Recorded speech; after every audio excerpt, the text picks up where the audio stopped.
ఈరోజు 31 తారీఖు 12వ నెల 2025. పరిశుద్ధ గ్రంథం బైబిల్లో మత్తయి సువార్త 10వ అధ్యాయం 33 వచనంలో యేసుక్రీస్తు ప్రభువారు చెప్తా ఉన్నారు. అక్కడ 12 మంది శిష్యులతో, మనుషుల ఎదుట నన్ను ఎవడైతే ఒప్పుకున్నో వాడిని తండ్రి ఎదుట నేను వాడిని ఒప్పుకుందునని చెప్తున్నాడు యేసు ప్రభు.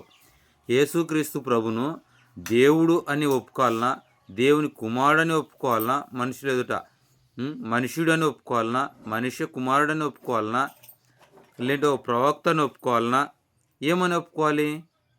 మనుషుల ఎదుట నన్ను ఎవడైతే ఒప్పుకుంటాడో వాడిని తండ్రి ఎదుట నేను వాడిని ఒప్పుకుందును అంటున్నాడు. ఏమని ఒప్పుకోవాలా? ఈ ఆంధ్రప్రదేశ్ తెలంగాణలో పాస్టర్లు, విశ్వాసులు, క్రైస్తవులు అనబడేవారు చెప్పవలసిందే కోరుతా ఉన్నాను. అందరికీ వందనములు. క్లారిటీగా పరిశుద్ధ గ్రంథం బైబిల్లో ఏముందో క్లారిటీ వివరించాల్సిందే కోరుతున్నాను. ఆ 12 మంది ఏమని ఒప్పుకున్నారు, అప్పుడున్న క్రైస్తవులు ఏమని ఒప్పుకున్నారు, బైబిల్లోనే చూపవలసిందే కోరుతున్నాను. అందరికీ వందనములు.